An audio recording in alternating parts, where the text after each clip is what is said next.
Donc, Gaël, Gildas, merci d'être là pour nous expliquer un peu comment se déroulent les déracinés, comment s'est déroulée la création, comment ça se passe maintenant, et comment ça va se passer après.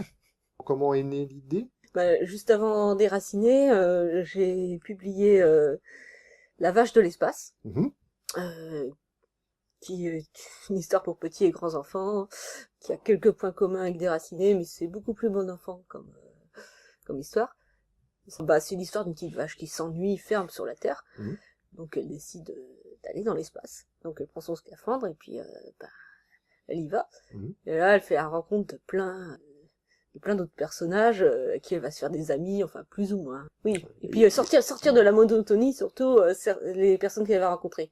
Par D'accord. exemple, elle rencontre un satellite qui s'ennuie ferme, enfin qui s'ennuie. Qui en a marre de tourner en rond. Oui, oui, Hein. c'est ça. Et du coup, ils vont décider de partir en voyage. Il y a le petit astronaute oublié Oui, sur la Lune, oui, oui. qui s'ennuie ferme aussi, parce que tout seul sur la Lune, c'est pas Ah, terrible. Oui, ça. Et il y a des choses qui se passent sur Mars, mais il faut en garder. Vas-y, Et avant, j'ai publié une BD expérimentale qui s'appelle Gargolotolo. Oui. Et c'est l'histoire d'un et plusieurs personnages de bande dessinée qui essaient de sortir des cases. Et ça, c'était un peu le coup de cœur de mon éditeur, donc voilà quoi. À l'origine, c'était des gags que j'avais mis sur internet, et puis.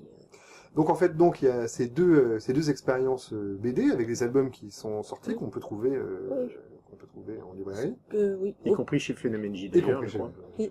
chez une très grande maison. Et, voilà. Alors des expériences graphiques, une évolution dans ton travail aussi. Bah oui, oui, une évolution, oui. Oui. Mm. Et puis aussi, le fait de travailler avec quelqu'un d'autre. J'ai eu quelques autres expériences de travail avec d'autres personnes avant. Mhm. La plupart n'avaient pas abouti.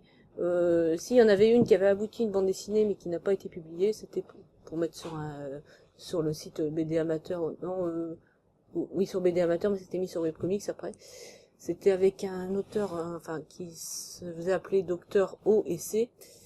Et en fait, il avait écrit une petite histoire en bande dessinée à partir de la nouvelle Second Modèle de Philippe Cadic. Et quelle évolution justement au niveau technique par Au exemple. niveau technique, beaucoup plus de lisibilité déjà. Mhm. Dans la narration aussi, notamment le choix d'avoir beaucoup plus de pages et moins de cases, qui me Mhm. correspond mieux. Les, les cadrages et tout ça, puis dans l'évolution des personnages aussi. Mhm. Gilda m'a beaucoup appris là-dessus. Bah, c'est vrai que quand on a commencé à travailler ensemble, Gaël avait déjà tout un univers dont on va peut-être parler tout à l'heure.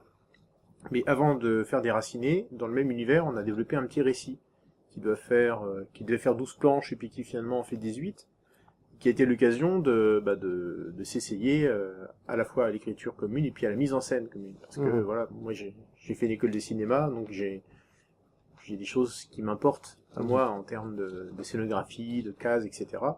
Et puis Gaël aussi, donc du coup, il y avait quand même une grande question de savoir comment on allait collaborer et qu'est-ce qui en sortirait. Est-ce qu'il y aurait un mort avant la fin de la première planche ou est-ce qu'on arrivait à en faire plusieurs. Enfin bon, finalement, là, Oui, parce que c'est pas juste un scénario et des petits Mm. dessins, c'est aussi Oui. le scénariste peut dire ah bah tiens tel cadrage. En fait, en 2002, j'avais commencé à élaborer une histoire qui était à l'origine une sorte de fanfiction. J'avais travaillé avec un collègue et ami des dessinateurs avec qui je parlais sur internet et qui j'ai déjà fait des expositions sur Châteauroux, qui s'appelle Joël Fauché. Mais comment dire, il y a déjà des premiers éléments qui sont déjà mis en place assez tôt, Mhm. notamment le personnage de Yael Chagall. Donc Mhm. déjà le nom est venu très vite. Au départ, en fait, j'avais une idée d'histoire où il devait y avoir trois protagonistes. Bon, s'il y en a un qui était il y en a un qui était un mec, l'autre qui était une fille. Bah tiens, si ce personnage-là était hermaphrodite. J'avais vu un thème soirté sur justement l'intersexualité, qu'à l'époque on appelait hermaphrodisme, Mhm. qui m'avait assez marqué, ouais, notamment sur le fait que dans nos sociétés, c'est complètement tabou et que ces personnes sont généralement opérées à la naissance. Voilà. Et donc j'ai voulu faire une histoire justement avec un personnage comme ça qui n'avait pas justement subi. Cette opération. Oui. Et il s'est passé plusieurs années avant que Gilda arrive, parce que Mm. pendant un moment, quand je me retrouvais toute seule à travailler dessus, j'essayais de trouver un peu quelqu'un d'autre qui travaillait, j'essayais de travailler toute seule, bon, pour créer mon propre univers. Je me suis dit, si je veux publier, ça sert à rien que je fasse une fanfiction, vaut mieux que je crée mon propre univers. C'est à partir de, à peu près vers entre 2004 et 2006, il y a eu un remaniement où j'ai commencé à faire mes propres designs. Pour les vaisseaux Pour spatiaux, les vaisseaux, les scaphandres, oui, etc. oui, les scaphandres à revoir un peu, l'univers à réécrire des choses, notamment sur les Solariens. Mhm. On a fait connaissance en 2000, parce qu'à l'époque, on était tous les deux dans le même club de jeux de rôle à Avrier, un club qui existe encore, qui s'appelle les Gardiens des Légendes. On avait perdu le contact parce que moi, le jeu de rôle, j'en faisais plus. Disons que je m'étais retrouvée un peu éloignée avec mes études Voilà. des clubs, donc Moi, j'avais également pris 2 années sabbatiques, dont une pour aller suivre une formation en école de cinéma. Mhm. J'étais en train de vraiment me poser la question d'arrêter l'enseignement pour me consacrer à l'écriture et au scénario. Et puis, j'avais commencé à organiser et à proposer des rencontres sur Angers entre personnes qui écrivent des histoires pour échanger, déjà à l'époque. Et une des premières personnes qui sont venues à ces rencontres, c'est Gaël, avec effectivement ce projet de récit qui était très très foisonnant. Il y avait beaucoup d'idées. Donc à partir de là, on a commencé à se voir une fois par semaine pendant quasiment un après-midi par semaine. Et quand je dis un après-midi, c'est 4 heures, quoi. Et où, pour le coup, je prenais des notes, des fois Gaël aussi, et où il s'agissait pour moi de m'imprégner de tout ce qu'elle avait en tête et de tout ce qu'elle voulait. De croiser ça avec ma propre culture de science-fiction, puisque moi, la SF, je suis tombé dedans quand j'étais gamin aussi. J'ai commencé par être lecteur de bande dessinée avant de lire des romans. Mais le premier roman que j'ai lu, le premier texte écrit dans lequel il n'y avait pas d'image que j'ai lu, c'est un roman de science-fiction, et c'est un roman de Robert Heinlein, écrivain américain plutôt connu on va dire des fans de SF comme grand public maintenant, mais enfin quand même une sacrée référence. Et puis très vite, j'ai été amené à proposer à Gaël de faire ce que Heinlein avait si bien fait, c'est-à-dire élaborer une trame historique pour vraiment construire cet univers du futur avec une cohérence temporelle, spatiale, en se demandant à quelle époque tel pays fait telle chose, une station spatiale, quelle est son histoire, un habitat orbital sur Cérès, depuis quand, et d'élaborer comme ça vraiment une trame temporelle qu'on a fait démarrer sciemment en 1969 en se disant on part de l'univers réel, de l'histoire réelle, et puis on va la faire bifurquer à partir d'un certain moment pour amener un univers qui soit de la science-fiction certes, mais en même temps un peu décalé par rapport à la réalité historique. En fait, appuyé sur une structure historique. Voilà. Et donc rien que ça, ça a pris un certain temps pour construire cette trame temporelle, qui vraiment a été très importante parce que c'est à partir de là qu'on a pu vraiment élaborer quelle était la culture à laquelle appartiennent chacun des personnages. Et donc enrichir la personnalité un petit peu de choses de leur propre passé. Donner du fond, du tissu. Et donner du fond. Gildas, par son apport, t'as transformé ton histoire. Est-ce que t'as l'impression qu'il y a des choses qui se sont améliorées on l'a transformé à 2. Ouais, d'accord. Notamment le fait de recentrer l'histoire sur Yel et donner un rôle plus important à Gahalan, le Solarien. Je sais plus exactement, mais où en fait je me suis décidé, mais est-ce que ça serait pas plus intéressant de faire commencer l'histoire avec la rencontre de Yel et de Gahalan, avec justement qui est prisonnier de qui, comment arriver à survivre quand on est ennemi, des trucs comme ça. C'est vrai que la version d'origine, il y avait plusieurs personnages principaux, et là c'était recentré sur un couple. Disons que ce qui est rigolo, c'est que là on va avoir 78 planches où on voit vraiment principalement Yel et Gahalan. Mais en fait dans l'histoire, dans la trame générale, il se passe plein d'autres choses en même temps ailleurs. Et le choix de se focaliser sur ces deux-là, c'est vraiment venu parce que tout le reste avait été développé, quoi. Quand ils vont tomber sur d'autres personnages, dans le tome 2, ces personnages, il va aussi leur être arrivé un certain nombre de choses et qui vont à certains égards croiser ce qui se passe dans le tome 1. Au départ, ça devait être une trilogie, mais en remaniant ma narration, je me suis aperçu que je me débrouillais mieux avec un découpage de roman graphique. C'est-à-dire, je ne scénarise pas planche par planche et case par case, je scénarise scène par scène, et puis ensuite c'est Gaël qui, au vu de la scène et de la façon dont elle la ressent, va faire une première proposition de découpage, qu'on rediscute, parce qu'il y a des choses où, voilà, elle peut hésiter entre différentes options, et puis il y a des fois où elle peut dire, bah là, je coince, donc à ce moment-là, on a un vrai échange pour trouver comment faire. Je me suis rendu compte qu'une page de scénario, ça donnait 3 planches. D'accord. Ça risquait de faire 150 pages. Oui, ça fait beaucoup. Et donc là, on s'est dit, bon, bah, comment on fait ça? Finalement, ça fera peut-être pas 3 tomes, mais 6. Que, à ce moment-là, on était en recherche d'éditeurs. D'accord. On venait à peine d'être contacté par un premier qui n'a pas donné de suite. Et il y avait un ami qui venait de monter sa propre boîte d'édition qui s'appelle YIL Édition. Enfin, YIL Édition, quoi. Qui veut dire Yanouche Industrie Lourde. D'accord. Qui met beaucoup mon travail. Notamment, il avait lu en ligne la première histoire qu'on avait fait ensemble. Parce qu'on avait fait une première histoire avec le personnage de Yel, une histoire qui s'appelle Un temps de crise. Histoire qu'on pense d'ailleurs reprendre un jour. En même temps, de faire ça, on travaillait aussi sur le scénario principal et sur l'univers. D'ailleurs, il y a tellement d'éléments pour l'univers qu'on pourrait pas sortir une encyclopédie, voire un jeu de rôle. Bah, on y pense sérieusement d'ailleurs. On a même carrément pris quelques contacts pour proposer dans certains clubs où moi j'ai connu des gens il y a un certain temps maintenant, de dire bah voilà, quand on aura sorti la BD, on proposera des parties tests. Donc alors cet éditeur, parle-moi un peu de YIL. En fait, c'est un auteur de bande dessinée qui en avait un petit peu assez de se recevoir des refus de la part des éditeurs classiques. Donc il a d'abord décidé d'auto-éditer sa propre bande dessinée, qui s'appelle L'Entremonde. C'est une histoire de science-fiction, c'est un peu du montage photo qu'il utilise. D'accord. En fait, bon, ça a marché un petit moment, et ensuite il s'est rendu compte que c'était difficile de bourlinguer tout seul, donc il a décidé de monter sa propre édition.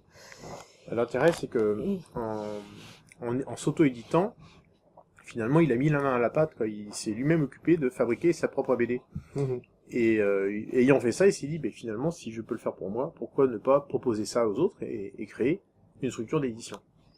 C'est là qu'est partie son idée. Ce qui est malin. Et d'autre part, il a eu une autre idée que moi je trouve très intelligente. Il s'est dit, si je monte une boîte d'édition, avec moi et les gens que je connais dans le milieu, évidemment, on va pas aller concurrencer Glénat ou Casterman, ça on le sait. Donc, il faut qu'on fasse autrement. Alors, la stratégie des grands éditeurs, c'est d'avoir des tirages importants, d'avoir une communication importante, et puis, au bout de tant de semaines ou tant de mois, tout ce qui n'a pas été vendu, on le met au pilon.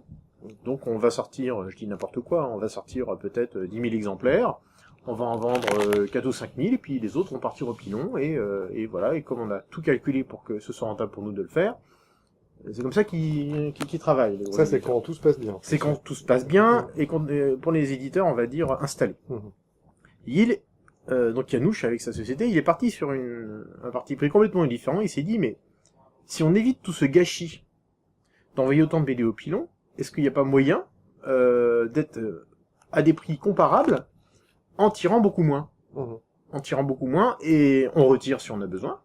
Mais du coup, on jette plus de BD à la poubelle, on n'envoie plus rien au pilon, et on imprime et on édite en fonction de la demande, en fonction du succès. Donc on prend beaucoup moins de risques, et du coup, en termes financiers, tout le monde s'y retrouve. Par exemple, là, Déraciné, Gaël et moi, quand ça va sortir, on touche les droits d'auteur au premier exemplaire vendu. D'accord.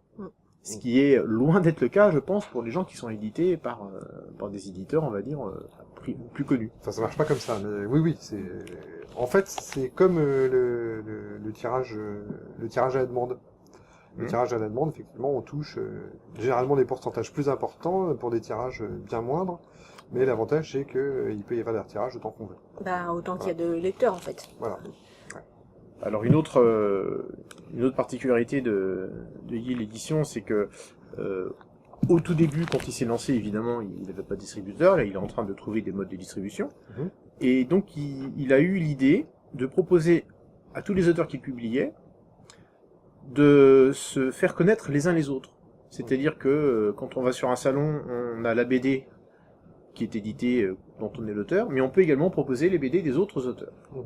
Si on est amené à vendre une BD d'un collègue, on touche aussi un pourcentage sur cette BD. De sorte que, en fait, tout le monde a intérêt à ce que tout le monde vende. Oui. Alors oui, plus l'éditeur est en bonne Voilà. santé. Mais ce que je veux dire, c'est que moi j'ai trouvé ça à la fois très malin et puis très audacieux, c'est que c'est le principe du gagnant-gagnant. Quoi. Mais qu'un éditeur se lance avec cette philosophie-là, moi je connaissais pas encore. Et j'ai été séduit. Après, je me suis dit, on verra bien. Après tout, peut-être que c'est un pari, mais que des fois il faut savoir parier. Oui, puis c'est une belle expérience de toute façon. Ah bah oui, Ouais. il n'y a aucun doute. Avec la vache de l'espace, ça marche plutôt bien. Hein. Je veux dire, quand je vais dans des salons, ça plaît plutôt. Hein, je veux dire, ça part même comme des petits pains.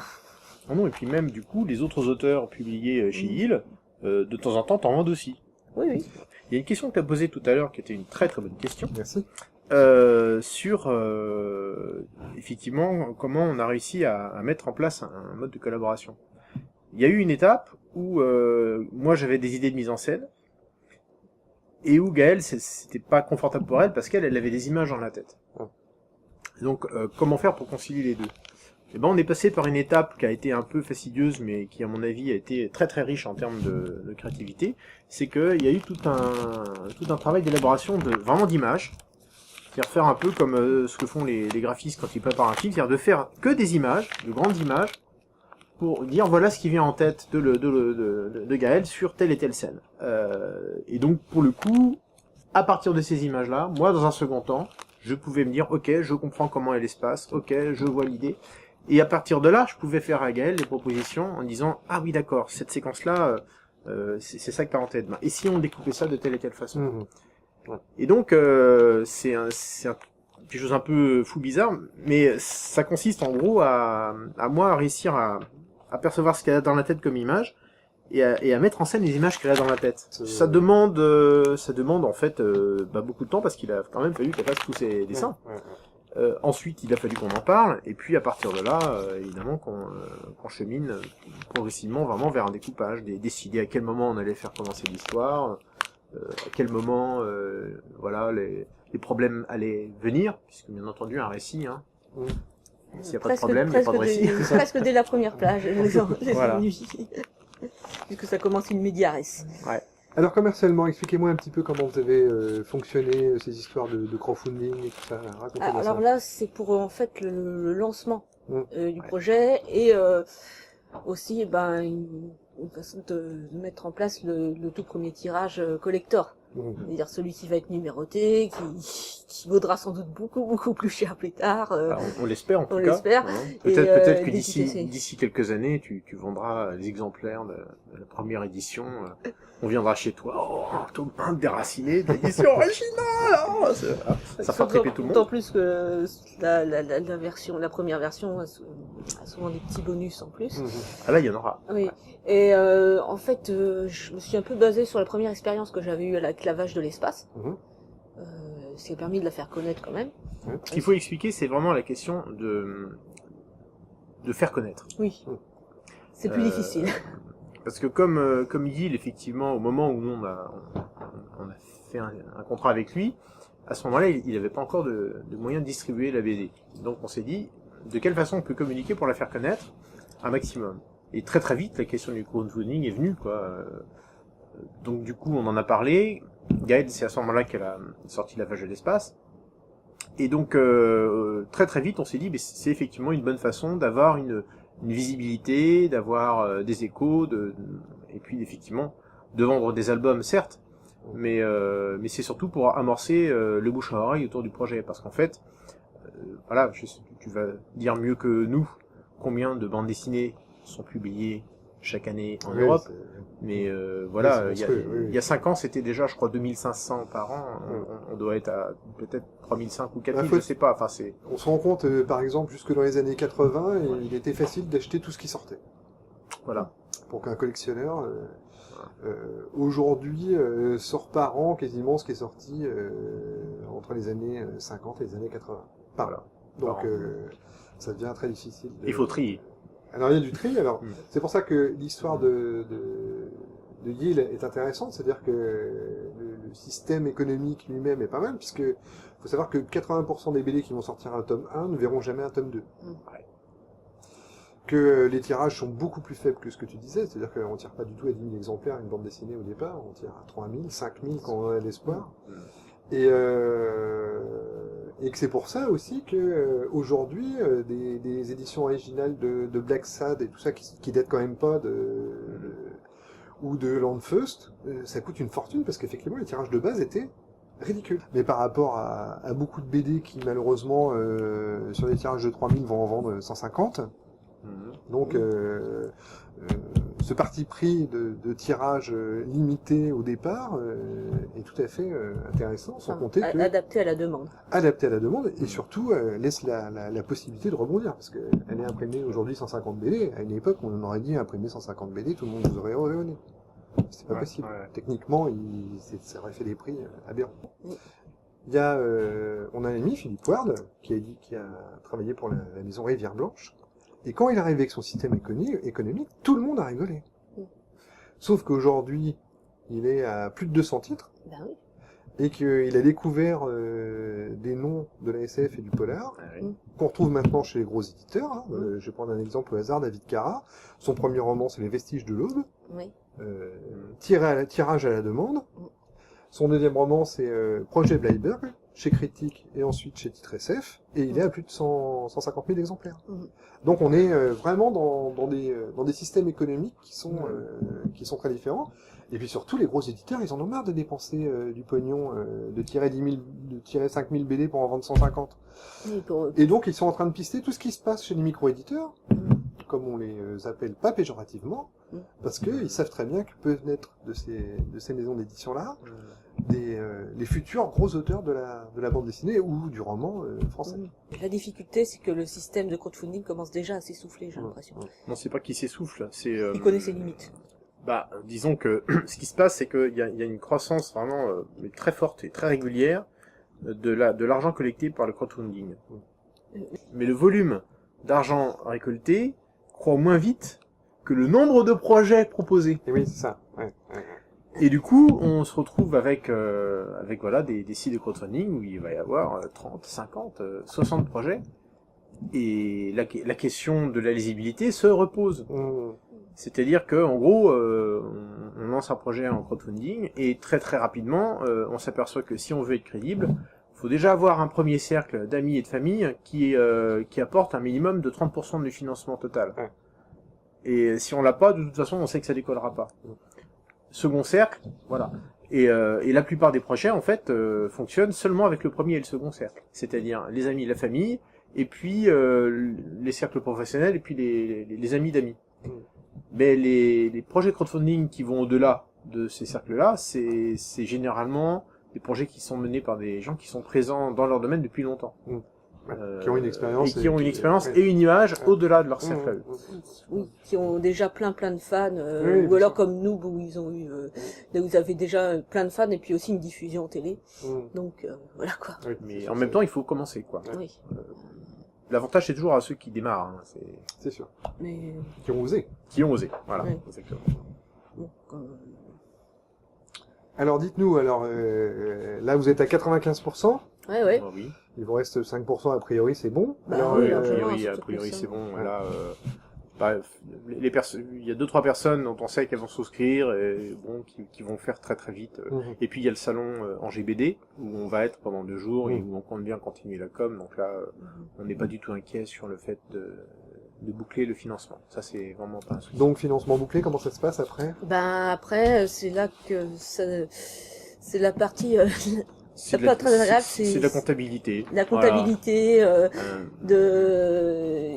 compter les parties, parce qu'en fait, les gens qui souscrivent, ils peuvent souscrire pour avoir la BD, mais ils peuvent aussi souscrire pour avoir plus de choses. Oui, j'ai vu ça. Alors évidemment, s'ils souscrivent pour avoir un extrait du scénario, faut que j'en imprime quelques pages pour leur envoyer. S'ils souscrivent pour avoir une toile personnalisée faite par notre artiste ici présente, il va falloir qu'elle la peigne. C'est principalement des aquarelles. Là, j'ai essayé de simplifier un peu. Et alors donc, pour répondre complètement à ta question, tout ce qui concerne ce qu'on peut appeler la prévente, c'est-à-dire tout ce qui concerne la BD, l'artbook, éventuellement l'encyclopédie si elle se fait, tout ça, c'est de l'argent qui est collecté via Ulule, mais que nous on envoie directement à l'éditeur, et c'est lui qui entre ça dans ses recettes. D'accord. sur laquelle il va payer la TVA, ses impôts et droit d'auteur. D'accord. Tout le reste, eh ben, ça dépend des contreparties, mais tout le reste, ça rentre dans nos comptabilités respectives et que nous devons déclarer et sur lequel on paye aussi nos charges de façon distincte. Très bien. Et Ulule, en fait, ne sert que d'intermédiaire. C'est-à-dire qu'une fois que la transaction est faite, ils nous envoient une facture d'un pourcentage de la somme collectée, c'est 8%, et eux, c'est tout. Donc, ils ont ni droit de regard sur ce qu'on fait de l'argent, ni contrôle sur la façon dont on gère les choses ensuite, quoi. D'accord, oui, le principe du crowdfunding. C'est le principe du crowdfunding. Ok. Donc, combien d'albums vont être tirés, là Alors, on n'a pas le droit de le dire, en fait. Ouais. D'accord. On n'a pas le droit de le dire parce que notre éditeur nous a dit, non, écoutez... Ce que je peux dire, c'est que actuellement, avec la souscription, il y a... Tu couperas s'il faut pas. Bon, pas de problème. On est actuellement à 110 albums. On a 110 albums préachetés déjà. Préachetés. C'est vachement bien. Et faudra compter ensuite tout ce qu'il y aura au lancement. Parce que là, c'est simplement les personnes qui veulent être les premières. Et... c'est ça. C'est pas mal du tout. Et tu sais qu'il y a des BD sortis chez les grandes maisons d'édition de BD où ils en vendent 150. Hein. Ouais. Et nous, on espère bien en vendre 200 et 200 et 200 et qu'au bout d'un moment, voilà. Mais encore une fois, voilà, on ne le saura que quand des gens l'auront fuité, auront passé leur surprise parce que sur le plan graphique, c'est clair que de la science-fiction dessinée comme ça, je pense qu'ils en ont jamais vu. Plus ça devrait être un tirage un peu luxueux, on veut dire dans le sens c'est de la couverture épaisse qui est prévue, en dur. Cartonné. Et 78 pages quand même. Voilà. 78 pages en couleur aquarellée, bon. Puis le même papier que pour la vache de l'espace. Un beau papier, quoi. Ouais. Puis il y aura l'artbook aussi, mais ça c'est un bonus. Ça va être un truc. On verra si ça va rester collector. D'accord. Il faut déjà que la BD fonctionne. Voilà. Après, il y a une autre chose que tu as dite et qui est assez intéressante. Tu dis beaucoup de BD, sortent un tome 1, il n'y a jamais le tome 2. Et avec cette idée-là, il y a tous les amateurs de BD qui attendent que le tome 2 sorte pour acheter le tome 1, parce que s'il n'y a pas le tome 2, ça sert à rien d'acheter le tome 1. C'est vrai. Et c'est ça le paradoxe, c'est qu'en fait, il faudrait pratiquement être sûr de publier les 2 premiers tomes pour commencer à vendre le tome 1.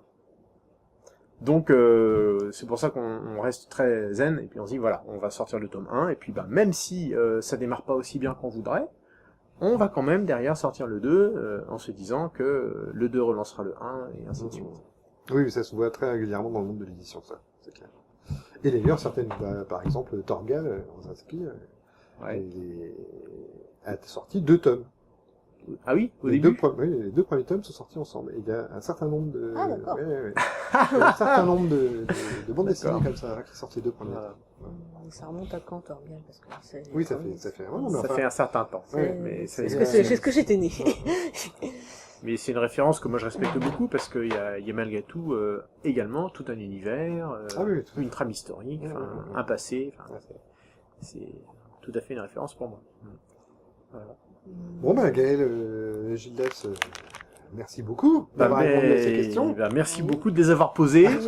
Oui. Et puis j'ai hâte de voir la bête finie. Normalement février. D'accord. Voilà, fin janvier, début février, et puis j'espère qu'on aura le plaisir de venir dédicacer ici. Ça sera avec grand plaisir. C'est génial. Merci Jean-Luc. Merci.